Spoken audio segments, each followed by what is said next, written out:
नमस्कार किसान भाइयों। रोज सुबह जब आप अपनी गाय का दूध निकालने बैठते हैं तो आपके मन में एक ही उम्मीद होती है कि आज बाल्टी पूरी भर जाए। आप अपनी तरफ से कोई कसर नहीं छोड़ते। अच्छा चारा, समय पर पानी, साफ सफाई, सब कुछ। लेकिन फिर भी जब दूध आपकी उम्मीद से कम निकलता है तो दिल बैठ जाता है। मन में सवाल आता है, मैं गलती कहाँ कर रहा हूँ? क्या आप भी उस सीक्रेट फॉर्मूले की तलाश में हैं जिसके बारे में बड़े बड़े डेयरी फार्म वाले बात करते हैं? क्या आप भी जानना चाहते हैं कि वो कौन सी छोटी छोटी बातें हैं जिन पर ध्यान देकर दूध उत्पादन 20 से 30% बढ़ाया जा सकता है? अगर हाँ, तो अगले कुछ मिनट सब कुछ छोड़कर इस वीडियो को ध्यान से देखिएगा। आज मैं आपको सिर्फ टिप्स नहीं दूंगा, बल्कि दूध उत्पादन के पीछे का पूरा विज्ञान सरल तरीके से समझाऊंगा। हम जानेंगे दूध उत्पादन का ABCD, गाय का शरीर दूध कैसे बनाता है, कौन सी नस्ल बेहतर है, 5 स्तंभ वाला सीक्रेट फॉर्मूला। हम संतुलित आहार के हर पहलू को इतनी गहराई से जानेंगे जितना आपने पहले कभी नहीं सुना होगा। आम गलतियां और मिथक, हम उन 7 बड़ी गलतियों का पर्दाफाश करेंगे जो किसान अनजाने में करते हैं और जिनसे दूध घटता है। स्मार्ट हैक्स और नई टेक्नोलॉजी, मैं आपको कुछ ऐसे जबरदस्त देसी नुस्खे और आधुनिक तकनीकें बताऊंगा जो आपकी लागत घटाकर मुनाफा बढ़ा सकती है। यह वीडियो आपकी एक कंप्लीट मास्टर क्लास होने वाली है, तो डायरी और पेन लेकर तैयार हो जाइए, क्योंकि यह जानकारी आपकी डेयरी की किस्मत बदल सकती है। चलिए इस सफर की शुरुआत करते हैं।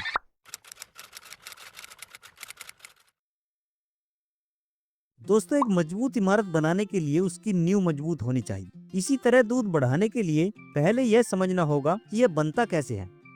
दूध उत्पादन को प्रभावित करने वाले 4 मुख्य कारण हैं। पहला है नस्ल, जेनेटिक्स। यह गाय के दूध बढ़ाने की पैदाइशी क्षमता है। जैसे देसी नस्लें, साहिवाल, गिर, थारपारकर जैसी नस्लें भारत के गर्म मौसम के लिए बेहतरीन हैं। ये बीमार कम पड़ती हैं और इनके दूध में फैट ज्यादा होता है। इनकी दूध क्षमता 10 से 15 लीटर प्रतिदिन होती है। इसके अलावा विदेशी नस्लें, जर्सी, HF जैसी नस्लें मात्रा में बहुत ज्यादा दूध देती हैं, 20-30 लीटर या इससे भी ज्यादा दे देती हैं। लेकिन इन्हें बहुत अच्छी देखभाल, ठंडा वातावरण और उच्च पोषण वाला आहार चाहिए। मुख्य बात, अपनी गाय की नस्ल की क्षमता को जानें। एक 10 लीटर क्षमता वाली गाय से 20 लीटर दूध की उम्मीद करना बेमानी है। हमारा लक्ष्य उसकी क्षमता का 100% हासिल करना है। ब्याज चक्र, यह समझना बेहद जरूरी है। गाय के दूध देने की पूरी अवधि को 3 भागों में बांटा जा सकता है। पहला चरण, अर्ली लैक्टेशन, ब्याने के बाद के पहले 100 दिन। इस समय दूध उत्पादन अपने चरम पर होता है, लेकिन गाय की भूख कम हो सकती है और उसका शरीर कमजोर होता है। इस दौरान उसे सबसे ज्यादा ऊर्जा और प्रोटीन वाले आहार की जरूरत होती है। दूसरा चरण, मिड लैक्टेशन, 100 से 200 दिन का होता है। इस दौरान दूध उत्पादन थोड़ा स्थिर हो जाता है और गाय का शरीर भी संभल जाता है। तीसरा चरण, लेट लैक्टेशन, ये 200 दिन के बाद शुरू होता है। दूध उत्पादन धीरे धीरे कम होने लगता है और गाय गाभिन होने की तैयारी करती है। इस समय आहार की गुणवत्ता बनाए रखना जरूरी है ताकि अगला ब्यात अच्छा हो। स्वास्थ्य, हेल्थ, एक बीमार शरीर कभी भी अच्छा उत्पादन नहीं कर सकता। 2 मुख्य बीमारियां जो दूध की दुश्मन हैं। पहला है थनैला मैस्टाइटिस, यह थनों का संक्रमण है जिससे दूध की गुणवत्ता और मात्रा दोनों घट जाती है। और दूसरा है कीटोसिस, यह ब्याने के बाद होने वाली ऊर्जा की कमी की बीमारी है जिससे गाय खाना पीना छोड़ देती है और दूध एकदम घट जाता है। अब बात प्रबंधक और पर्यावरण की करते हैं। गाय का रहन सहन कैसा है, यह सीधे दूध पर असर डालता है। तनाव, गर्मी और असुविधा दूध उत्पादन को घटा देती है। अब अगले सेक्शन की बात करते हैं। अब आते हैं वीडियो के सबसे महत्वपूर्ण हिस्से पर, वह फॉर्मूला जो दूध उत्पादन बढ़ाएगा। यह कोई एक चीज नहीं बल्कि पोषण के 5 स्तंभ वाला मिश्रण है। पहला स्तंभ है हरा चारा, यह गाय के लिए अमृत समान है। दलहनी चारा, इसमें प्रोटीन भरपूर होता है, जैसे बरसीम, रिजका, ज्वार। यह दूध की मात्रा बढ़ाने के लिए सर्वश्रेष्ठ है। अगला है अदलहनी चारा, इसमें ऊर्जा ज्यादा होती है, जैसे मक्का, जई, बाजरा, नेपियर घास। कितना और कैसे दें? एक दुधारू गाय को प्रतिदिन 20 से 25 किलो हरा चारा देना आदर्श है। हमेशा दलहनी और अदलहनी चारे को मिलाकर खिलाएं ताकि प्रोटीन और ऊर्जा का संतुलन बना रहे। आधुनिक विकल्प क्या क्या है? जिन किसानों के पास जमीन कम है वे हाइड्रोपोनिक्स चारा या अजोला उगा सकते हैं। ये कम जगह में उगने वाला उच्च प्रोटीन का स्रोत है। दूसरा स्तंभ, सूखा चारा, सिर्फ हरा चारा देने से गाय का पेट खराब हो सकता है। सूखे चारे में फाइबर होता है और जुगाली करने में मदद करता है और पाचन तंत्र को स्वस्थ रखता है। क्या दे? गेहूं का भूसा, धान की पुआल या सूखी घास। अब सुनहरे नियम की बात करते हैं। गाय के कुल आहार का लगभग 1/3 हिस्सा सूखा चारा होना चाहिए। यानी 20 से 25 किलो हरे चारे के साथ 8 से 10 किलो सूखा चारा दें। तीसरा स्तंभ, दाना मिश्रण, दूध का असली बूस्टर। यहीं पर किसान गलती करते हैं। दाना मिश्रण सिर्फ पेट भरने के लिए नहीं होता, बल्कि दूध बनाने वाले पोषक तत्वों की पूर्ति के लिए होता है। इसका एक एग्जाम्पल ले लेते हैं। एक आदर्श दाना मिश्रण कैसा होना चाहिए। एक आदर्श दाना मिश्रण 100 किलो में ऊर्जा स्रोत मक्का, गेहूं और बाजरा 35 से 40%, प्रोटीन स्रोत 30 से 35%। इसमें सरसों की खल, बिलोना की खल, सोयाबीन की खल, मूंगफली की खल, इस तरह की खल मिलाने से अच्छे परिणाम मिलते हैं। अगला है फाइबर, 20 से 25% गेहूं या चावल का चोकर।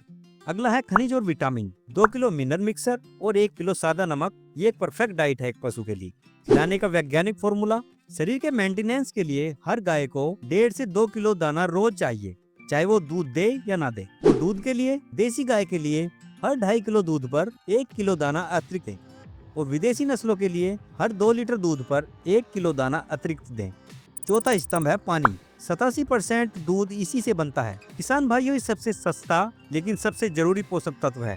एक गाय को 1 लीटर दूध बनाने के लिए 4 से 5 लीटर पानी की जरूरत होती है। यह सुनिश्चित करें कि गाय के सामने 24 घंटे साफ ताजा पानी उपलब्ध हो। गर्मी में पानी की जरूरत दोगुनी हो जाती है।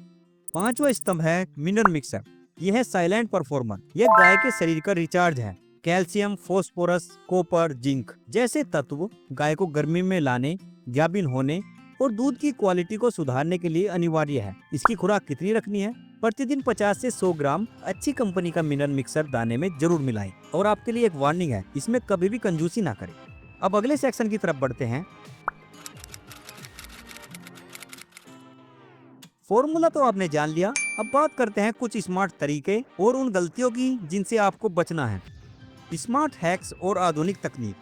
पहला है TMR। यह बड़े डेयरी फार्मों का रहस्य है। इसमें हरा चारा, सूखा चारा और दाना सबको एक साथ मिलाकर गाय को खिलाया जाता है। इससे गाय हर कोर में संतुलित आहार खाती है और दूध उत्पादन स्थिर रहता है। आप छोटे स्तर पर भी इसे हाथ से मिलाकर अपना सकते हैं।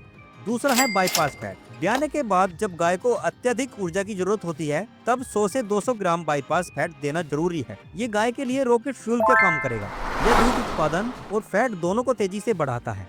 तीसरा है आरामदायक आवास। गाय जितना ज्यादा समय बैठकर जुगाली करेगी, उतना ज्यादा दूध बनाएगी। उसके बैठने की जगह सूखी, नरम और साफ होनी चाहिए। रबर मैट्स एक बेहतरीन निवेश है। अब हम आगे बढ़ते हैं और देसी नुस्खों की तरफ बढ़ते हैं। पहला है मेथी दाना। मेथी में दूध बढ़ाने वाले गुण होते हैं। ब्याने के बाद 50 से 100 ग्राम भीगी हुई मेथी का दाना कुछ दिनों तक देने से फायदा होता है। दूसरा है गुड़ और सरसों का तेल। सर्दियों में शरीर को गर्म रखने के लिए और ऊर्जा देने के लिए थोड़ी मात्रा में सरसों का तेल और गुड़ देना चाहिए। 100 ग्राम गुड़ और 50 ग्राम सरसों का तेल दिया जा सकता है, लेकिन नियमित रूप से नहीं, एक दिन छोड़कर। अब हम बढ़ते हैं वे 7 बड़ी गलतियां जिनसे आपको बचना है। सिर्फ सूखा चारा खिलाना, यह सबसे बड़ी गलती है। इससे गाय को पूरी ऊर्जा नहीं मिलती। दूसरा, मिनरल मिक्सर न देना। इसे फिजूल खर्च समझना दूध उत्पादन को सीधे तौर पर कम करता है। तीसरा, पानी का ध्यान न रखना। गंदा या कम पानी देना दूध घटाने की गारंटी है। चौथा है ब्यात के आखिरी दिनों में लापरवाही। आखिरी 2 महीने गाय को अच्छा खिलाना जरूरी है, ताकि अगले ब्यात में वह भरपूर दूध दे सके। पांचवा, गलत तरीके से दूध निकालना। अंगूठे से दूध निकालने पर थनों को नुकसान पहुंचता है। हमेशा पूरी हथेली से दूध निकालें और इसे बोलते हैं मुट्ठी का दूध। छठा है ऑक्सीटोसिन इंजन का उपयोग करना। यह गैर कानूनी और गाय के स्वास्थ्य के लिए बेहद हानिकारक है। इससे गाय की उम्र घटती है। सातवां है डिवॉर्मिंग ना करना। हर 3 से 4 महीने में डिवॉर्मिंग न कराने से खिलाया पिलाया सब कीड़े खा जाते हैं और गाय कमजोर हो जाती है। ये हमने 7 गलती किसान की जानी। अब हम बढ़ते हैं अगले सेक्शन की तरफ। किसान भाइयों, इस सारी जानकारी का निचोड़ है कि दूध बढ़ाना कोई रॉकेट साइंस नहीं है, बल्कि एक वैज्ञानिक प्रक्रिया है। मुख्य बातें जाने फिर खिलाएं। अपनी गाय की नस्ल, अवस्था और जरूरत को समझकर ही उसका डाइट चार्ट बनाएं। संतुलन ही सब कुछ है, कोई एक चीज नहीं, बल्कि 5 स्तंभ वाला सही संतुलन ही असली सीक्रेट फॉर्मूला है। आराम मतलब दूध। एक खुश और तनाव मुक्त गाय हमेशा ज्यादा दूध देती है। बचाव ही इलाज है। बीमारियों से अपनी गाय को बचाकर रखना इलाज कराने से कहीं ज्यादा सस्ता और फायदेमंद है। इसके अलावा आपके लिए एक साप्ताहिक एक्शन प्लान मैं आपको दे रहा हूँ। ये टेबल आपके स्क्रीन पर आ गई है। ये दिन के हिसाब से बांटी गई है। ये जो चेकलिस्ट हमने स्क्रीन पर आपको दी है, इसको आराम से पॉज करके वीडियो को स्क्रीनशॉट ले लीजिए। ये आपको पूरी वीडियो को समझने में आसानी करेगा और आपके डेयरी फार्मिंग को अच्छे से मैनेज करने में मदद करेगा। अगर आप इस तरीके से स्टेप वाइज पूरे मैनेजमेंट के साथ काम करते हैं तो आपको कभी डेयरी फार्मिंग में घाटा नहीं हो सकता। तो दोस्तों, मुझे पूरी उम्मीद है कि इस वीडियो ने आपके बहुत सारे सवाल के जवाब दे दिए होंगे और आपको एक स्पष्ट रास्ता दिखाया होगा। याद रखिए, जानकारी ही सबसे बड़ी ताकत है। इस जानकारी का सही इस्तेमाल करके आप न सिर्फ अपनी गाय का दूध बढ़ा सकते हैं, बल्कि अपनी आमदनी को भी नई ऊंचाइयों पर ले जा सकते हैं। अब मेरी आपसे एक छोटी सी गुजारिश है, इस वीडियो में बताई गई इतनी सारी जानकारी में से आपको कौन सी बात सबसे नई और फायदेमंद लगी और आप अपनी गाय का दूध बढ़ाने के लिए कौन सा तरीका अपनाते हैं? नीचे कमेंट्स में अपना अनुभव शेयर जरूर करें ताकि हम सब एक दूसरे से सीख सकें। और अगर यह वीडियो आपके काम आया हो तो आपकी तरफ से एक लाइक तो बनता है। इसे अपने सभी किसानों के साथ व्हाट्सएप पर शेयर जरूर करें ताकि सही जानकारी हर किसी तक पहुंच सके। और अगर आप भविष्य में ऐसे ही खेती किसानी और डेयरी फार्मिंग पर ऐसे ही गहरे वैज्ञानिक और प्रैक्टिकल वीडियो देखना चाहते हैं तो हमारे चैनल को अभी सब्सक्राइब करके वो घंटी वाला बटन जरूर दबा दें। ये आपके लिए फ्री है और हमारे लिए बहुत महत्व रखता है।